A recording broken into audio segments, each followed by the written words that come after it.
Bismillahirrahmanirrahim. Assalamualaikum warahmatullahi wabarakatuh. Alhamdulillahirabbil alamin wa bihi nasta'inu ala umurid dunya waddin. Asyhadu an la ilaha illallah wahdahu la syarikalah wa asyhadu anna Muhammadan abduhu wa rasuluh sallallahu alaihi wa ala alihi wa sahbihi wa man tabi'ahum bi ihsanin ila yaumiddin wa sallama tasliman katsira, amma ba'd. Ikhwani fid din wa akhwati fillah, kaum muslimin wal muslimat, al musyahidin wal musyahidat, para pemirsa, para pendengar yang dirahmati dan dimuliakan oleh Allah. Alhamdulillah, pada malam hari ini kembali kita dipertemukan dalam kajian online dalam pembahasan tafsir surat Yasin dari keterangan Fadilatul Syekh Muhammad bin Shalih Al-Utsaimin rahimahullahu taala.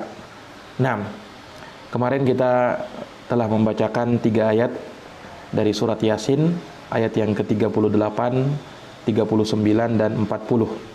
Nah, sedikit kita mengulang dari apa yang telah kita dapatkan di pertemuan kemarin di ayat yang ke-39, di mana Allah Subhanahu wa taala menyebutkan tentang satu dari tanda kebesarannya, yaitu bulan. Maka Allah mengatakan wal qamara qaddarnahu manazila hatta 'ada kal urjunil qadim. Dan bulan kami telah tetapkan baginya ada manzilah, ada tempat peredarannya. Nah, hingga sampai tatkala ia berada pada tempat peredaran yang terakhir, maka dia pun kembali seperti urjunil qadim, yaitu seperti tandan yang tua. Nah, maka di ayat yang mulia ini ya, bahwa karena ketetapan Allah Subhanahu wa taala terhadap bulan, yang mana bulan tersebut ada orbitnya atau peredarannya sesuai yang telah ditetapkan oleh Allah Subhanahu wa taala, sehingga bulan tersebut ya, dengan peredarannya itu berubah-ubah dari satu malam ke malam yang lain. Ya, sebagaimana yang dimaklumi bersama, ya, bulan tersebut di awal bulan muncul hanya bulan sabit kecil. Kemudian di malam yang kedua, malam yang ketiga sudah mulai membesar. Hingga pada malam yang ke-15 maka terjadilah bulan purnama. 6, yaitu tatkala bulan pada waktu sempurnanya, bulan purnama. Kemudian pada malam yang ke-16, ke-17, ke-18 dan seterusnya mulailah bulan tersebut kembali mengecil. Nah, maka semuanya itu ya merupakan ketetapan dari Allah Subhanahu wa taala, dan para ulama menyebutkan cahaya bulan itu bersumber dan perpanjangan dari cahaya matahari. Bulan tidak memberikan cahaya dengan sendirinya, tapi berasal dari cahaya matahari. Nah, dan terjadinya sinar cahaya yang kuat dari bulan ya sesuai dengan kedekatan bulan tersebut kepada matahari. Ya, nah ini sebagaimana dijelaskan oleh Syekh rahimahullahu taala. Nah, dan tentu saja adanya bulan-bulan ini ya, itu bisa menjadi petunjuk bagi kita, dan juga bisa menjadi ya pengetahuan untuk kita yang dengannya kita mengetahui jumlah tahun dan perhitungannya. Nah, ini sebagaimana yang Allah terangkan dalam surat Al-Baqarah ayat 189. Allah mengatakan yas'alunaka 'anil ahillah qul hiya mawaqitu lin-nasi wal hajj. Kata Allah, dan mereka bertanya kepadamu tentang al-ahillah, yaitu bulan sabit. Qul, katakan wahai Muhammad, hiya mawaqitu lin-nasi wal hajj, sesungguhnya dia adalah waktu-waktu untuk manusia dan haji dan haji. Ya. Maka ikhwani fiddin azani Allah wa iyyakum, dari ayat yang ke-39 ini ya, ada faedah yang disebutkan oleh Syekh rahimahullahu taala bahwasanya kembali bulan sebagaimana matahari, demikian pula siang dan malam, dia merupakan tanda dari tanda-tanda kebesaran Allah Subhanahu wa taala, di mana Allah telah meletakkan untuknya ada peredarannya, ada orbitnya. Orbit itu artinya jalan yang dilalui oleh bulan tersebut, kalau diperuntukkan kepada bulan atau bintang-bintang yang ia berjalan dan beredar sesuai dengan garisnya masing-masing. Nah, maka Allah jadikan hal tersebut ada pergerakannya. Ada pergerakannya. Maka para jamaah sekalian yang dirahmati oleh Allah Subhanahu wa taala, dari situlah kita bisa menghitung perputaran tahun, demikian pula bagaimana perhitungannya. Ini sebagaimana yang Allah terangkan dalam ayat, huwallazi ja'ala asy-syamsa dhiya'an wal qamara nura. Dialah Allah yang telah menjadikan matahari sebagai cahaya, wal qamara nura, dan bulan juga demikian bersinar. Wa qaddarahu manazila lita'lamu 'adadas sinina wal hisab. Kata Allah, dan Allah telah menetapkan baginya manazil, ada manzilah-manzilahnya, ada garis peredarannya. Untuk apa? Untuk kalian mengetahui adadas sinina wal hisab, jumlah perhitungan tahun dan bagaimana cara menghitungnya. Nah, maka ini ikhwani fiddin, a'azani Allah wa iyyakum, para pemirsa yang dirahmati oleh Allah Subhanahu wa taala, ya tentu saja ini dari manfaat yang kita dapatkan dari peredaran bulan tersebut. Kita dapat menghitung tahun dan perhitungannya bagaimana. Nah, kemudian dari faedah ayat ini juga menunjukkan kepada kita akan penetapan adanya qiyas. Penetapan adanya qiyas. Dari mana itu kita ambil? Yaitu firman Allah, hatta adakal urjunil qadim, di mana Allah memperumpamakan keadaan bulan tersebut. Naam, tatkala ia kembali di peredarannya yang terakhir, maka dia laksana tandan yang telah tua. Nah, ini penyerupaan, permisalan di dalam Al-Quran, dan itu menunjukkan adanya apa? Adanya qiyas. Para ulama mengatakan bahwa adanya penyerupaan, permisalan, maknanya adalah ilhaqu syai'in bi syai'in li'illah, menggolongkan sesuatu kepada sesuatu yang lain karena ada sebab yang sama. Nah, inilah qiyas. Nah, inilah qiyas. Maka qiyas itu adalah perkara yang ada di dalam agama dan ditetapkan di dalam syariat. Kemudian para pemirsa yang dirahmati dan dimuliakan oleh Allah Subhanahu wa taala, dari faedah ayat yang mulia ini, di dalam ayat menunjukkan itlaq, dibolehkannya lafadz al-qadim, sesuatu yang lama diperuntukkan kepada selain Allah. Nah, itu boleh. Dan hal ini membantah keyakinan atau apa yang disebutkan oleh ahli filsafat, di mana ahli filsafat mereka mengatakan inna akhassa wasfillahi huwal qidam, sesungguhnya sifat Allah yang paling khusus adalah sifat al-qidam, yang terdahulu. Dan ini kata Syekh adalah kekeliruan.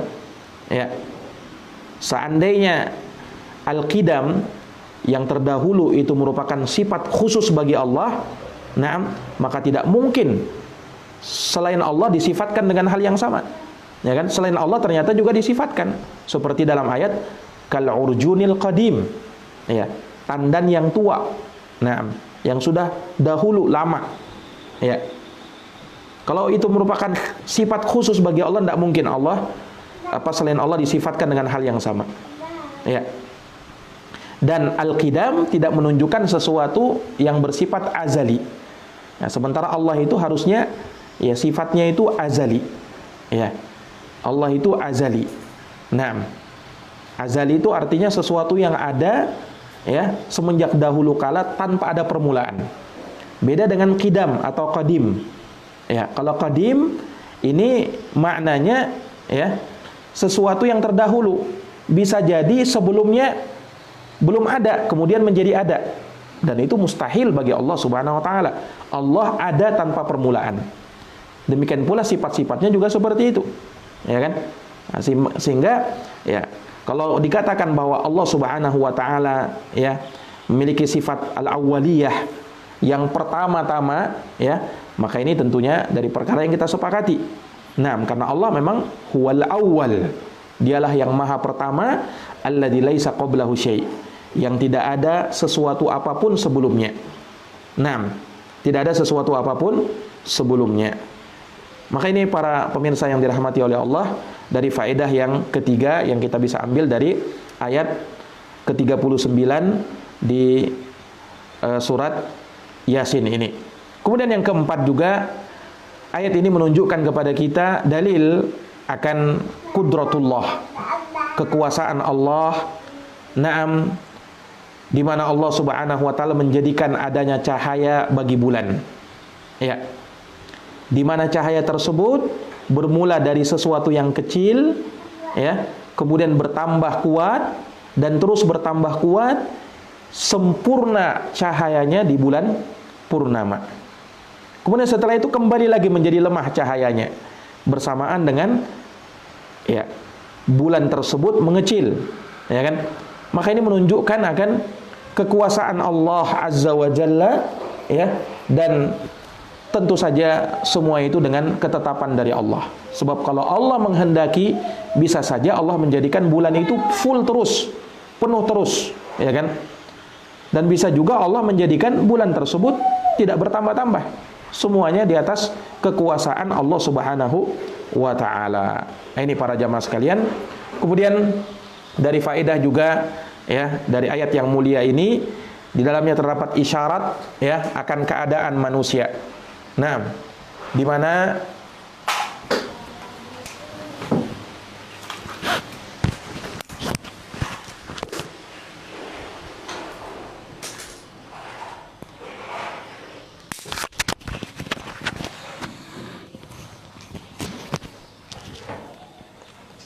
baik. Di dalamnya terdapat ya faedah yang lain, terdapat isyarat ya akan keadaan manusia, di mana manusia ya manakala ia mentadaburi keadaan bulan, maka dia akan mendapati ya bulan itu sesuai dengan keadaan manusia. Sebagaimana Allah mengatakan dalam Quran. Perhatikan di surat Ar-Rum ayat 54. Allahul ladzi khalaqakum min dha'fin. Dialah Allah yang telah menciptakan kalian dari kelemahan. Tsumma ja'ala min ba'di dha'fin quwwah. Perhatikan.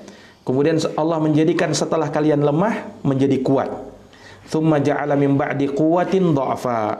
Ya, lalu Allah jadikan setelah kuat itu kemudian menjadi lemah lagi, wa syaibah, dan tumbuhlah uban, sudah menua. Ya.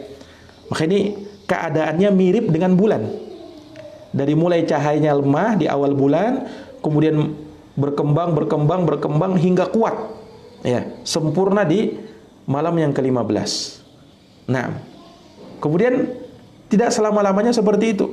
Dia akan kembali lagi ya, melemah sampai redup ya, sampai menipis sekali. Ya kan? Nah, manusia keadaannya seperti itu. Jelas ini? Nah, maka ini diambil faedahnya dari Asy-Syaikh rahimahullahu taala ya, di faedah yang kelima dari ayat yang ke-39. Baik. Ikhwani fi din azani Allah wa iyyakum. Kemudian di ayat yang ke-40 ya, di mana Allah mengatakan lasyamsu yanbaghi laha an tudrikal qamara walal lailu sabiqun nahar wa kullun fi falaki yasbahun. Naam. Allah mengatakan tidaklah matahari ya yang bagilaha ya, tidaklah pantas atau tidaklah mungkin bagi matahari untuk bisa mendapati bulan. Ya. Walal lailu sabiqun nahar, tidak pula malam bisa mendahului siang. Wa kullun fi falaki yasbahun. Semuanya masing-masingnya beredar sesuai dengan garis edarnya. Ya. Ini juga sempat kita singgung. Naam, di mana ya di dalam ayat ini ya setelah Allah Subhanahu wa taala menyebutkan terkait keadaan bulan, matahari, maka Allah menjelaskan bahwa ya keteraturan semua itu naam antara langit, bumi, bulan dan matahari ya, demikian pula bintang-bintang yang ada di sekitarnya tidak mungkin saling bertabrakan antara satu dengan yang lain, dan tidak mungkin saling berselisih antara satu dengan yang lain. Tidak mungkin. Ya. Ya, kenapa?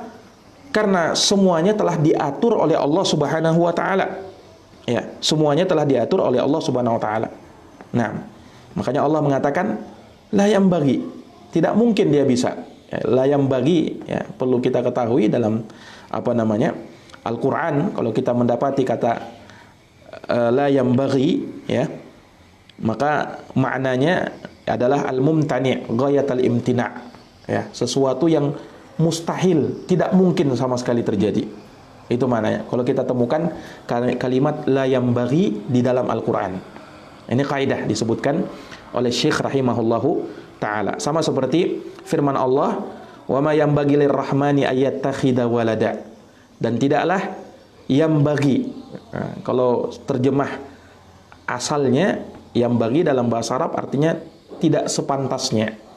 Ya. Tapi maknanya di sini la yambagi ini la yumkin, tidak mungkin, ya. Mustahil Allah Ar-Rahman menjadikan dan mengambil seorang anak. Tidak mungkin Allah memiliki seorang anak. Itu mustahil. Jelas ini? Juga firman Allah atau sabda Rasulullah, "Innallaha azza wa jalla la yanamu wa la yambagi lahu ayyanam." Ya. Sesungguhnya Allah azza wa jalla la yanamu, tidak tidur. Wa la yambagi lahu. Perhatikan, tidak pantas bagi Allah. Maksudnya tidak mungkin, mustahil bagi Allah untuk tidur. Hadisnya sahih riwayat Imam Muslim. Nah, sama seperti ayat ini ketika dikatakan lasyamsu yambaghi laha an tudrikal qamar. Ya. Tidak mungkin, mustahil, ya. Itu maknanya. Matahari bisa mendapati bulan. Ya.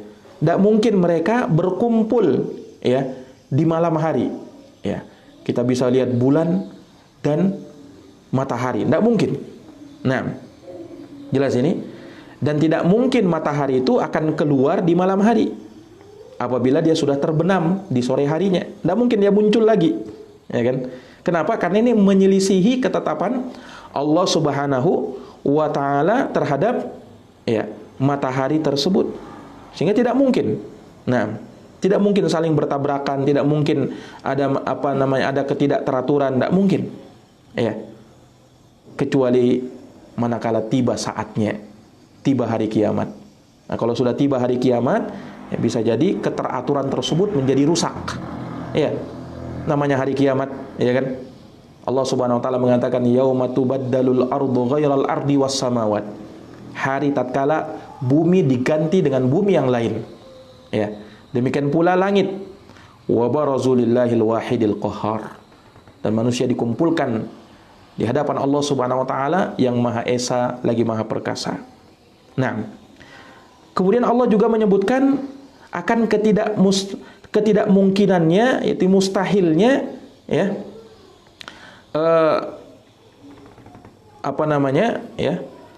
malam mendahului siang, tidak mungkin, ya, tidak bisa malam itu mendahului siang. Nah, malam tidak mungkin akan datang kecuali setelah berakhirnya waktu siang, ya. Dan tidak mungkin malam itu tiba ya, sementara siang belum berakhir. Nah, ini maknanya. Ya. Dan tidak mungkin bagi malam untuk datang di waktu siang. Tidak mungkin. Mustahil. Ya. Nah, ini ikhwani fiddin, dan juga tidak bisa, mustahil ketika di suatu tempat telah ditetapkan ada siang ada malamnya dan berputar seperti itu, tidak pernah ada sejarah, ya kan, ya, malam berturut-turut 2 malam 2 kali, ya kan, tidak pernah, ya kan. Kenapa? Ya karena itulah ketetapan yang Allah Subhanahu wa taala tetapkan. Ya. Nah, inilah makna dari ayat ini. Ya, walal lailu sabiqun nahar.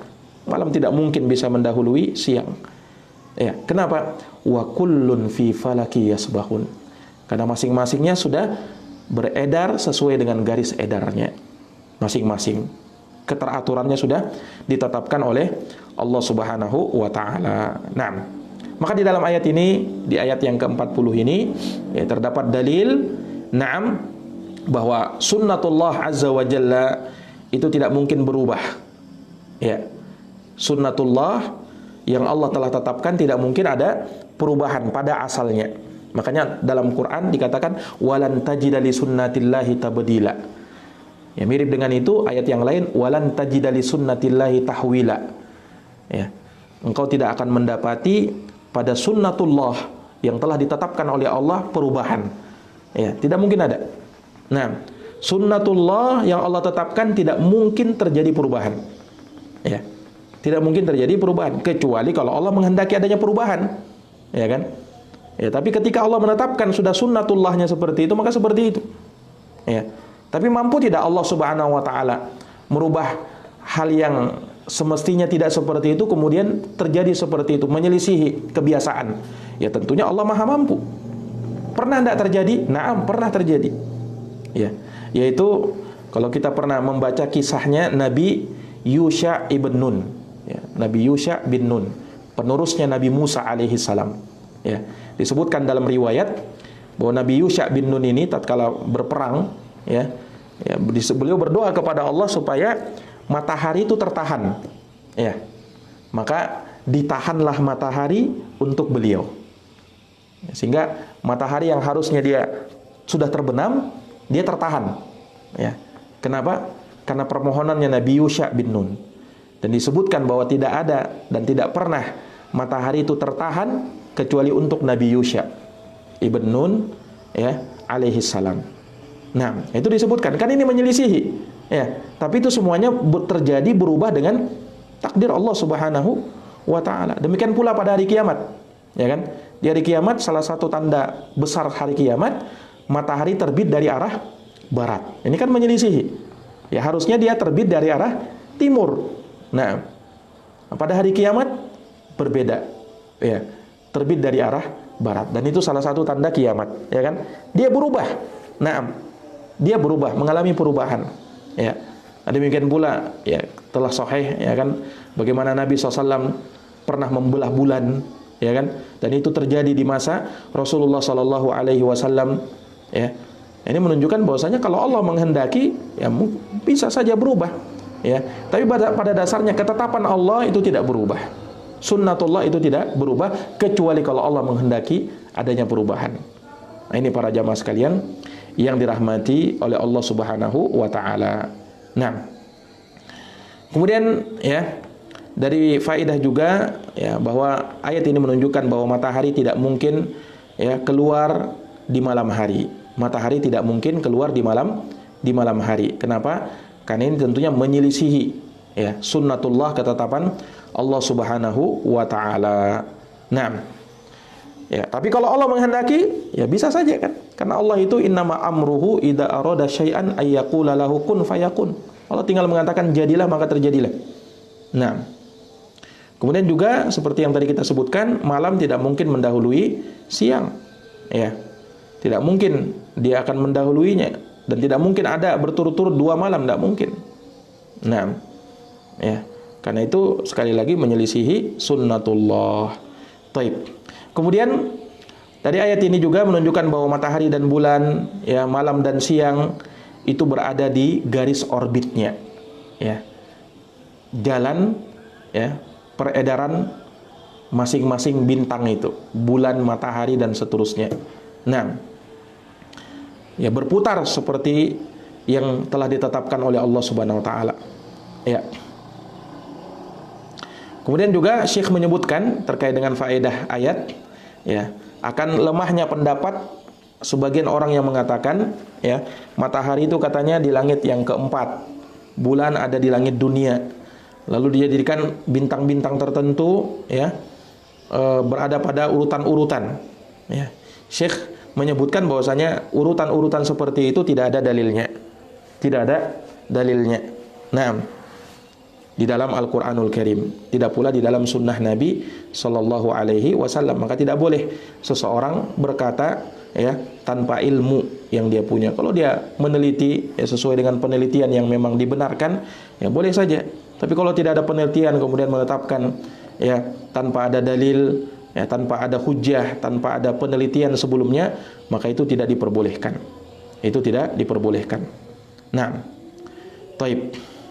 Kemudian juga dari ayat ini, ya, sebagai bantahan, ya, bantahan kepada orang yang mengatakan bahwa matahari itu tetap tidak berjalan, ya.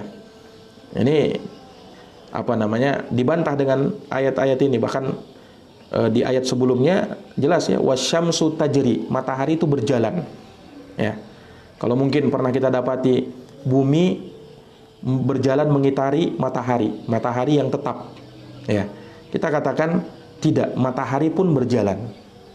Ya, mana dalilnya? Ayat, ya kan? Ayat dalam Quran dikatakan wasyamsu tajri, dan matahari itu berjalan, ya, menunjukkan ada perjalanan, ya, ada perjalanan.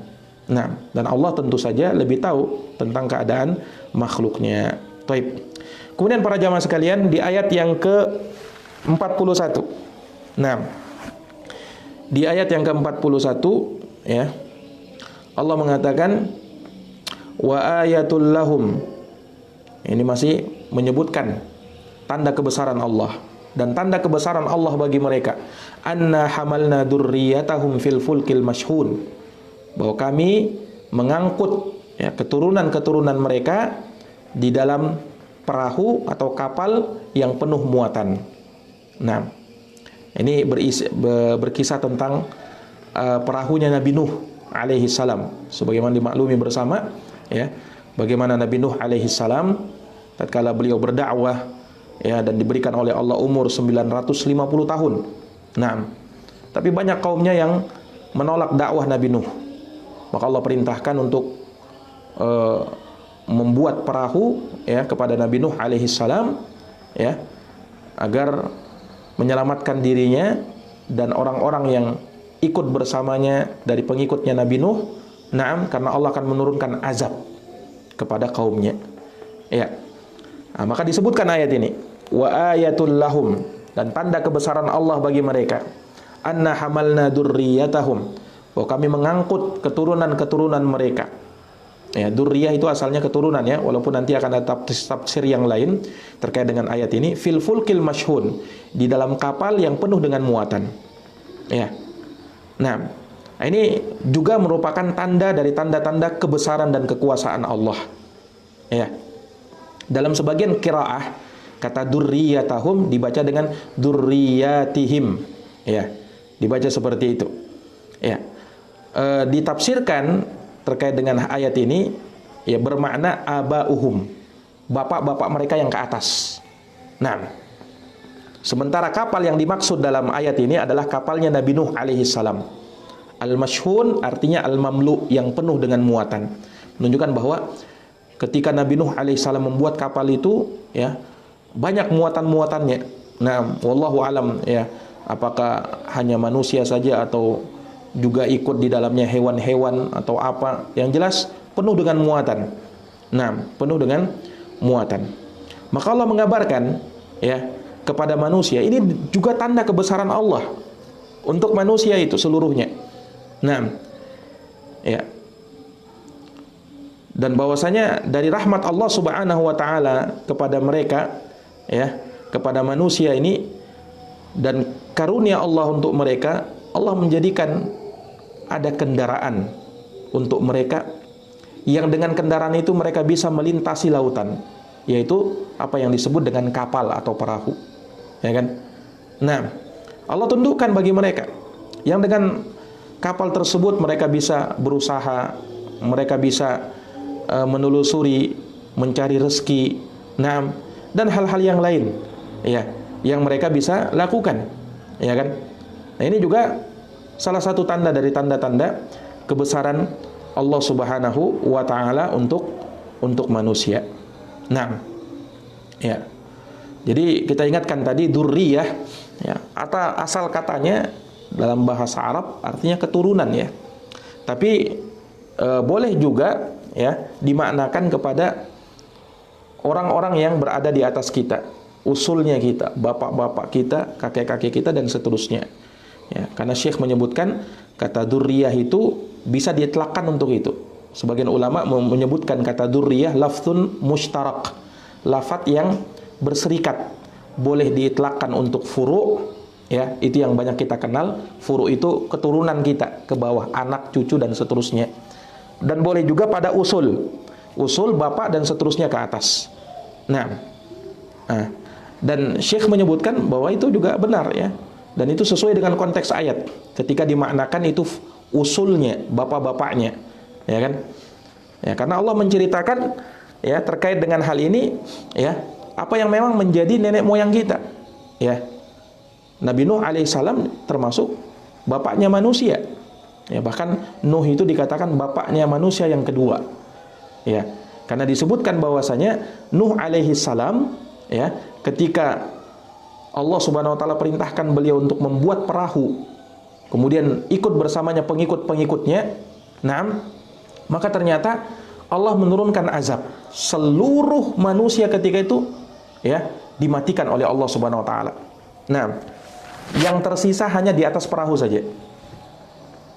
Jadi seluruh dunia ini, ya, bahkan ada yang menyebutkan, ya, bahwasanya dunia bumi itu semuanya diliputi oleh air.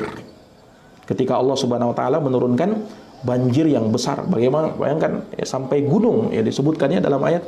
Nah, ketika Nabi Nuh mengajak anaknya untuk naik, ya, anaknya ini mengatakan saya akan naik ke gunung.